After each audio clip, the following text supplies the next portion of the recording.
तो देखिए फिर से मैं इसको रिवाइज कर रहा हूं, ध्यान देना सभी। अपना टॉपिक है अकाउंटिंग इक्वेशन, और अकाउंटिंग इक्वेशन को हिंदी में कहते हैं लेखांकन समीकरण। अब ये अकाउंटिंग इक्वेशन है क्या? अकाउंटिंग इक्वेशन ये कहता है कि बिजनेस की जितनी भी लायबिलिटीज है और जितने भी एसेट्स है उनका सम, उनका टोटल ऑलवेज क्या होता है? इक्वल होता है। ये इक्वल होना ही चाहिए, मस्ट बी इक्वल। किसके अकॉर्डिंग? अकाउंटिंग कंसेप्ट के अकॉर्डिंग। तो बिजनेस इक्वेशन हमें क्या इंफॉर्मेशन प्रोवाइड कराता है? ये इक्वेशन हमें ये इंफॉर्मेशन देता है कि जितनी भी एसेट्स होगी उनका सम लायबिलिटीज के इक्वल होगा। फिर मैंने बताया था कि हम लोग यदि लायबिलिटीज को ब्रेक करें, उसके हम पार्ट्स बनाएं, तो हम कैपिटल प्लस लायबिलिटीज बनाते हैं। किसको ब्रेक कर रहे हैं? टोटल लायबिलिटीज को। टोटल लायबिलिटीज को कितने पार्ट्स में हमने ब्रेक किया है? फर्स्ट पार्ट हमने कैपिटल रखा है, और अदर देन कैपिटल जो भी लायबिलिटीज होगी उसको हम लोग लायबिलिटीज में ही मेंशन करेंगे। फिर मैंने कहा था कि हमने जैसे यहाँ पे यूज किया है टोटल एसेट्स, तो टोटल एसेट्स में हमें किन किन को इंक्लूड करना होता है? एसेट्स कौन कौन सी होती है, कितने टाइप्स की होती है? There are 4 types of assets in sole trade business. एक एकाकी व्यापार जो होता है उसमें जनरली हम लोग एसेट्स को कितने पार्ट्स में डिवाइड करते हैं? 4 पार्ट्स में। अब ये 4 पार्ट्स कौन कौन से होते हैं? तो देखिए सबसे पहले कौन सा है? फिक्स्ड। सबसे पहले कौन सा है? Fixed assets. और मैं इस फिक्स्ड एसेट्स को डिफाइन कर रहा था, तो फर्स्ट कौन सा है? Fixed assets. सेकंड कौन सा है? इन्वेस्टमेंट। थर्ड कौन सा है? Current assets. एंड लास्ट में कौन सा है? Other assets. फिक्स्ड एसेट्स में कौन सी एसेट्स को हम लोग इंक्लूड करते हैं? तो फिक्स्ड एसेट्स वो एसेट्स होती है जिनकी लाइफ, जिनका usable period more than 1 year होता है। आई मीन जिनका एक जो परचेज करने का इंटेंशन होता है वो क्या होता है कि हम इसको लंबे टाइम के लिए यूज करते हैं। ये फिक्स नेचर की होती है। बिल्डिंग है, फिक्स है, अपनी जगह रहेगी, यूज करते रहेंगे। मशीन है, ठीक है, ये भी लंबे टाइम तक यूज होती है। फर्नीचर भी लंबे टाइम तक यूज होता है। तो वो सब किसमें आएगा? फिक्स्ड एसेट्स के नेचर में आएगा। फिर हम बात कर रहे थे निवेश की, यानी विनियोग की। अब ये क्या होता है? तो मैंने कहा था कि जब किसी भी बिजनेस के पास एक्स्ट्रा अमाउंट होता है तो बिजनेस के पास 2 ऑप्शन है। एक ऑप्शन ये है कि उस अमाउंट को वो अपने पास ही रखे, बट अपने पास रखने से लॉस है। क्यों? क्या लॉस है? लॉस ये है जितना वो अमाउंट था वो उतना ही रहेगा, वो बिल्कुल भी अप नहीं होगा, इंक्रीज नहीं होगा। बट आपको लगे कि अभी इस अमाउंट की नीड नहीं है, तो हमें क्या करना होता है, या बिजनेस क्या करता है, या तो उसको एफडी करा देता है या किसी दूसरी कंपनी के शेयर्स में इन्वेस्ट कर देता है, कहने के उस पैसे को लगा देता है। एक्सप्रेस नहीं है ये। जब उसको नीड होगी उसको पैसा विद इंटरेस्ट रिसीव हो जाएगा। उसको पॉसिबिलिटीज क्या नजर आती है कि हमारा अमाउंट हमें मिलेगा ही मिलेगा, बट इसके साथ हमें इंटरेस्ट मिल सकता है या और कोई अदर नेचर की इनकम मिल सकती है। तो वो क्या होता है? वो इन्वेस्टमेंट होता है। क्लियर? नेक्स्ट क्या है? Current assets. नेक्स्ट क्या है? करंट एसेट्स, और इसे हम कहते हैं चालू संपत्तियां। हम इसे क्या कहेंगे? हम इसे कहेंगे चालू संपत्तियां। It is clear? लेकिन अदर करंट एसेट्स में आता क्या क्या, किसे कहते हैं? तो जो 1 ईयर के लिए होती है, ऐसी एसेट्स जिनको 1 ईयर में कैश में कन्वर्ट कर सकते हैं। Within 1 year we can convert in cash. जिस किसी भी एसेट्स को 1 साल के अंदर अंदर हम कैश में कन्वर्ट कर सकते हैं, कैश में परिवर्तित इजीली कर सकते हैं, या ऑटोमेटिकली वो कैश में कन्वर्ट हो जाती है। कितने साल में? 1 साल के अंदर अंदर जो कैश में कन्वर्ट हो जाती है उसे हम लोग क्या कहते हैं? करंट एसेट्स कहते हैं। क्लियर? इनकी लाइफ 1 साल से अधिक नहीं होती है और ये फिक्स नेचर की भी नहीं होती है। अब इसमें क्या क्या है, इसके कोई एग्जांपल नहीं है और इसके तो बहुत सारे एग्जांपल आएंगे आपके सामने। जैसे एक तो मैं बात करूंगा आपके सामने कैश की। कैश क्या है? क्या कैश को भी कैश में कन्वर्ट करना पड़ता है? क्या टाइम लगता है? क्या कोई टाइम नहीं लगता। कैसे? आपके पॉकेट में पैसे हैं, आपके पॉकेट में पैसे हैं और आपको पैसे निकालने हैं, क्या 1 ईयर लगा? नहीं लगा, ओनली कुछ सेकंड लगी है। इट मींस कौन सा नेचर हुआ? करंट। टाइम क्या था? Maximum 1 year, up to 1 year की होती है, मोर देन 1 ईयर नहीं होती है। और मैं बात करूं बैंक बैलेंस और बैंक किस नेचर का है? बैंक किस नेचर का है? बैंक में आपका अमाउंट डिपॉजिट है, आप उसको वहां लेने जाओगे, क्या आपको 1 ईयर का टाइम स्पेंड करना पड़ेगा? 1 ईयर आपका फिनिश हो जाएगा? नहीं, 1 ईयर स्पेंड नहीं होगा।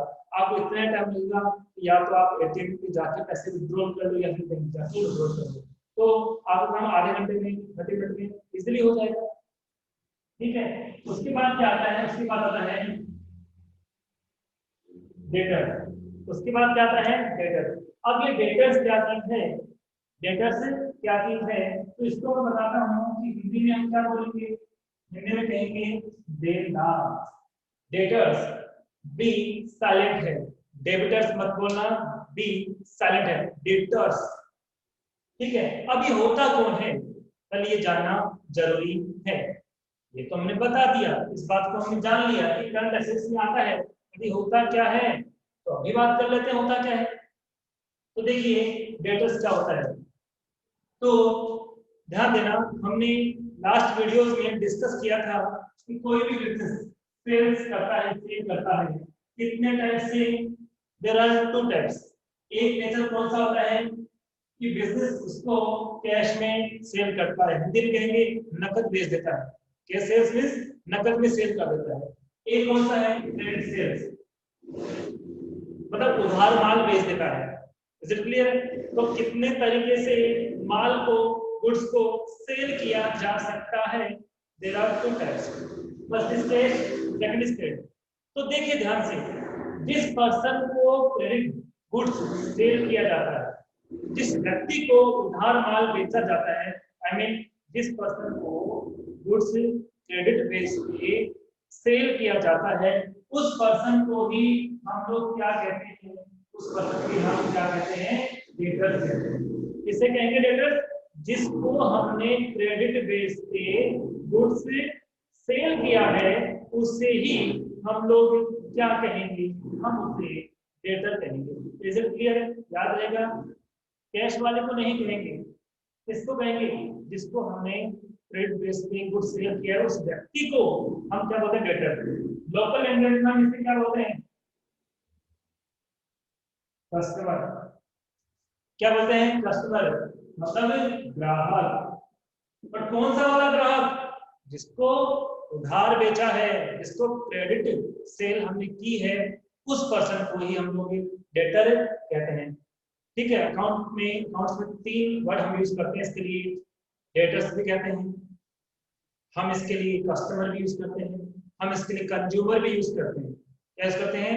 3 चीज हो गई। फर्स्ट क्या बोला मैंने? डेटर्स, सेकंड क्या बोला? कस्टमर्स, थर्ड क्या बोला? कंज्यूमर।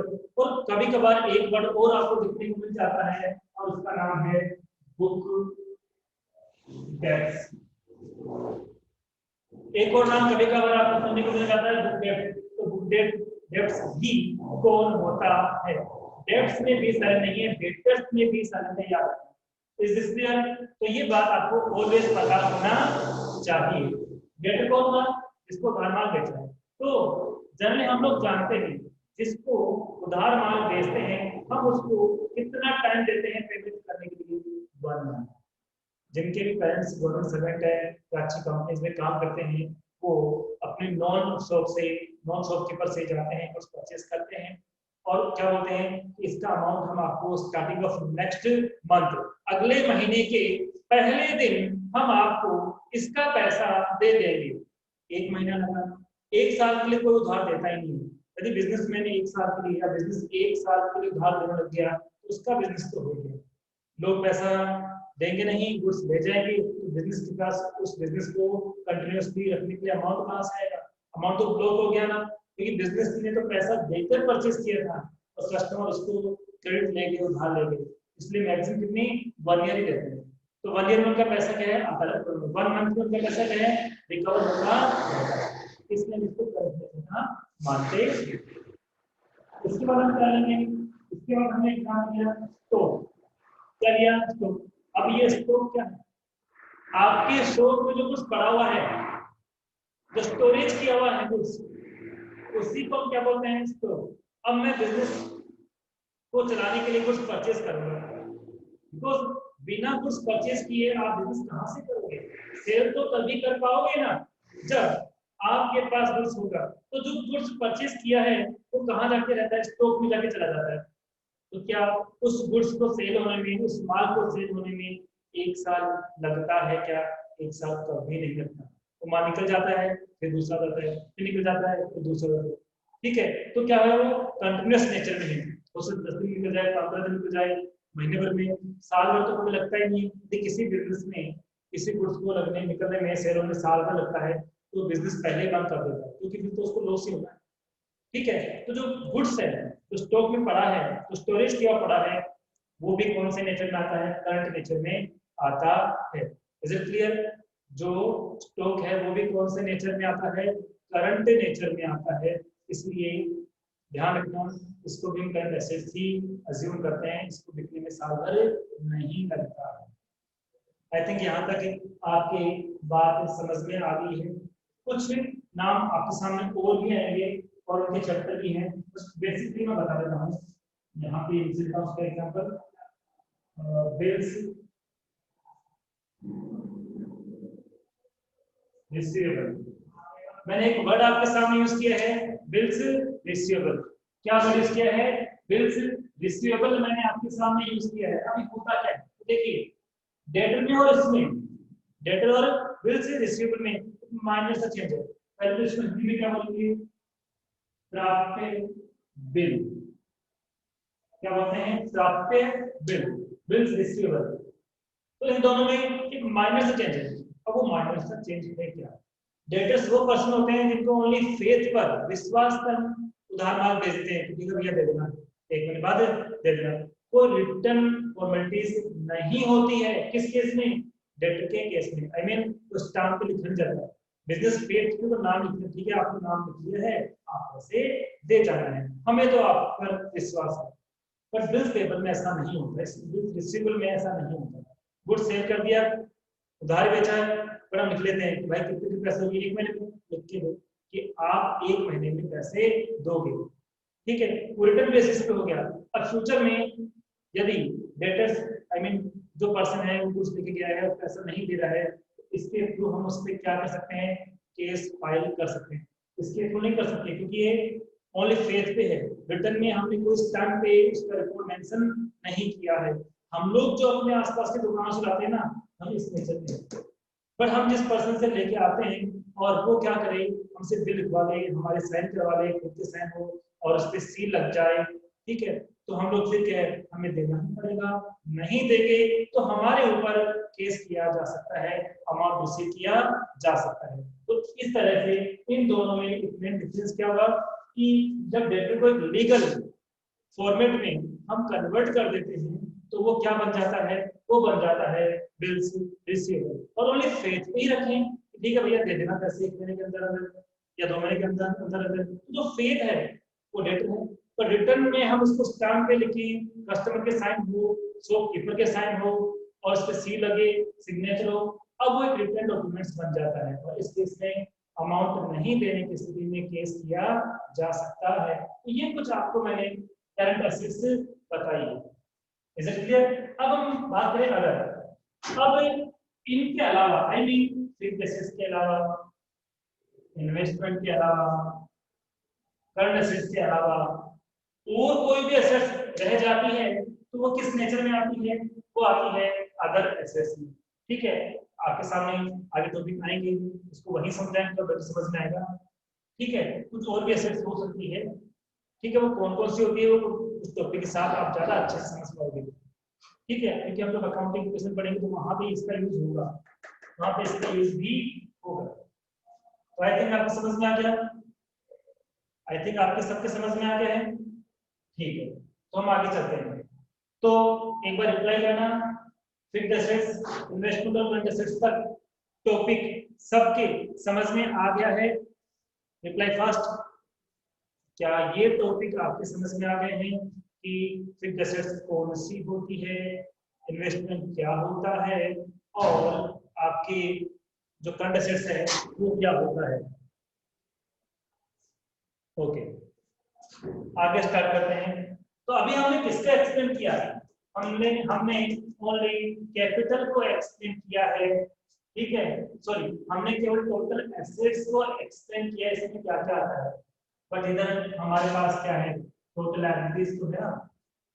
मैंने इसको ब्रेक तो कर दिया, लेकिन ये इतना ही नहीं, और भी कुछ हो सकता है। कैपिटल तो हम पहले एक्सप्लेन कर चुके हैं कि बिजनेस का ओनर बिजनेस में कुछ भी कंट्रीब्यूट करता है। बिजनेस का ओनर बिजनेस में अपने पास से कुछ भी प्रोड्यूस करता है, कंट्रीब्यूट करता है, तो कैपिटल है। तो कैपिटल को तो हम लोग पहले से एक्सप्लेन कर चुके हैं, ठीक है। बट अब ये लायबिलिटीज जो रहेगी इसमें क्या आएगा? तो अब लायबिलिटीज की मैं बता रहा हूँ क्या हम इंक्लूड कर सकते हैं। तो आप देखिए, इसमें क्या क्या आ सकता है देखिए। एक तो मैं लिख रहा हूँ, इसके पार्ट बना रहा हूँ। एक तो मैं लिख रहा हूँ यहाँ पर करंट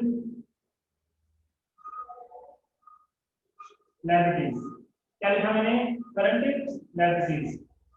इसके अलावा मैं लिख रहा हूँ लोन। इसके अलावा लिखा हूँ मैं लोन, और लास्ट में लिखा अदर।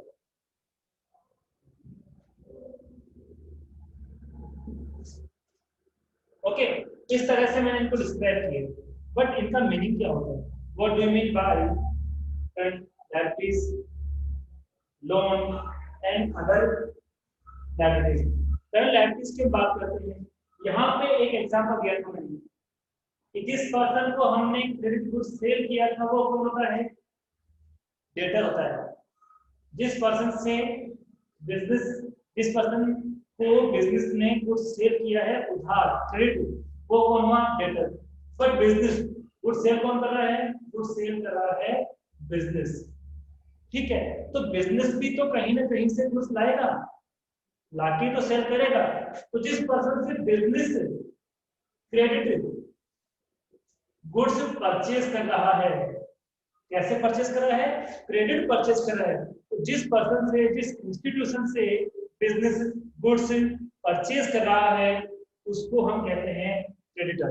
क्या कहते हैं? Creditor. Suppose I am businessman और मैं एक बिजनेस रन कर रहा हूँ और मुझे एक जो गुड्स सेल करना है वो मैं आपसे परचेज करता हूँ, लेकिन मैंने आपसे उधार परचेज किया है, मैंने आपसे क्रेडिट परचेज किया है। तो आप मेरे लिए, आई मीन मेरे बिजनेस के लिए आप कौन हो? आप हो क्रेडिटर, और इसे हम लोग कहते हैं लेनदार।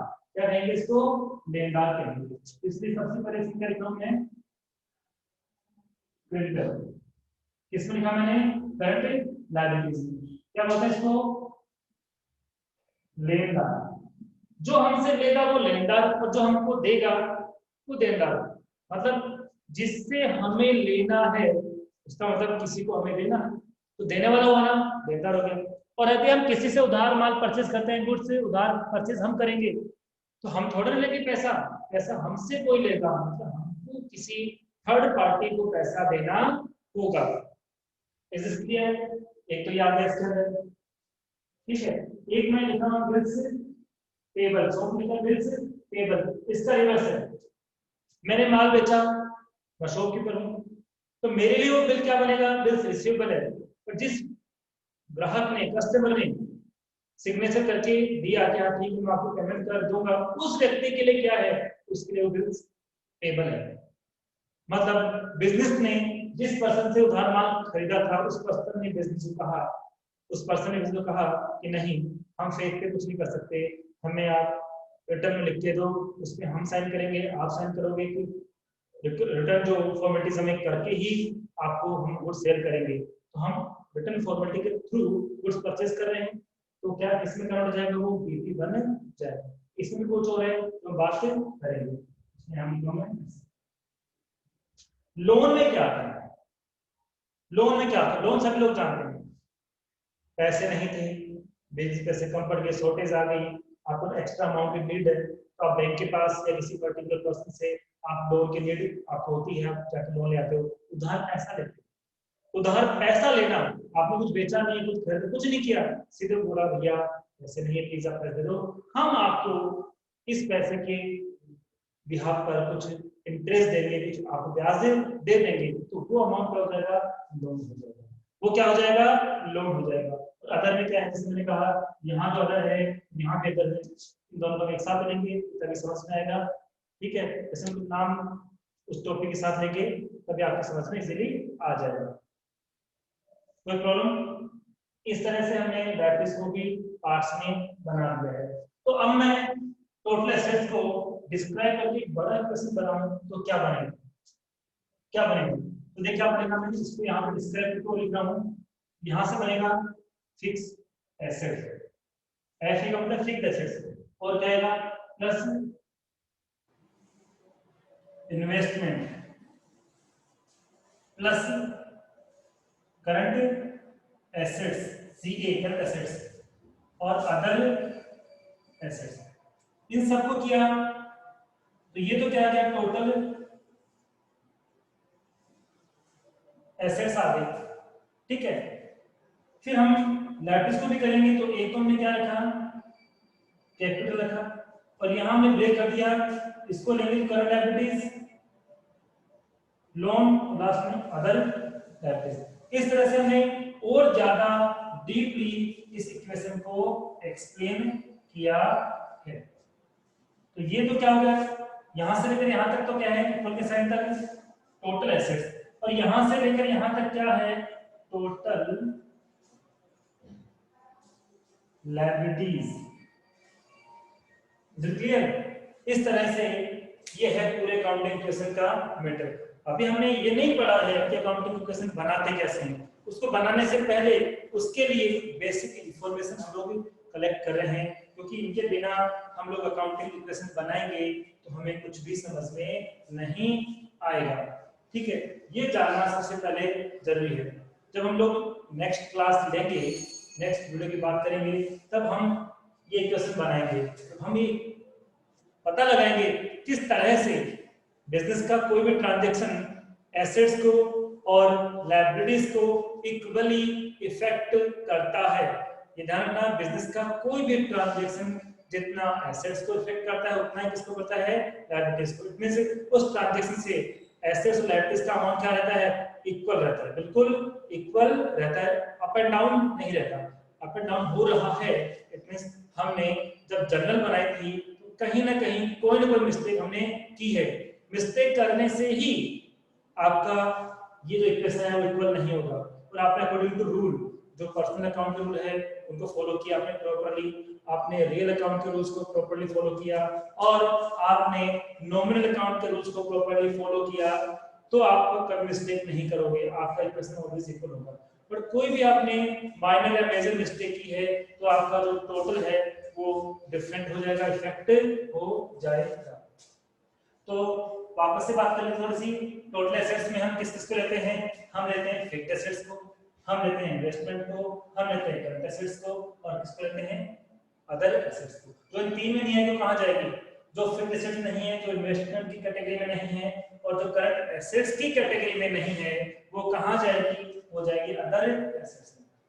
फिक्स्ड एसेट्स के लिए मैंने क्या बोला, जिसकी लाइफ कितनी हो, ड्यूरेबल हो, लंबे समय तक जो इसको हम यूज करते हैं, एक साल से ज्यादा टाइम जिसको यूज हम करते हैं, जिसकी लाइफ मोर देन 1 ईयर होती है, वो क्या होती है, फिक्स्ड एसेट्स।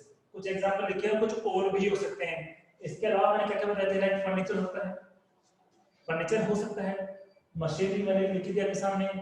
इसके अलावा कोई भी फैन जो बिजनेस यूज करता है, एसी बिजनेस यूज करता है, इक्विपमेंट्स जो बिजनेस यूज करता है, ये सब क्या है, ये फिक्स्ड एसेट्स है, क्योंकि इनकी जो लाइफ होती है वो 1 साल से अधिक के लिए होती है। कितने साल की होती है, 1 साल के, 1 साल से अधिक होती है, मोर देन 1 ईयर होती है। करंट एसेट्स किसे कहेंगे, एक बार रिप्लाई बताइए, रिप्लाई कीजिए, करंट एसेट्स किसे कहेंगे, ताकि फिर से बता सकूं, रिप्लाई कीजिए, करंट एसेट्स किसे कहेंगे, करंट एसेट्स किसे कहेंगे बताइए।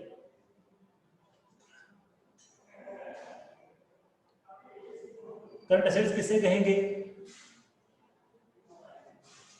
संजू, आपने बिल्कुल करेक्ट बताया है, लेकिन आपने ओनली उसके एग्जांपल्स दिए हैं। I want to know about meaning of current assets.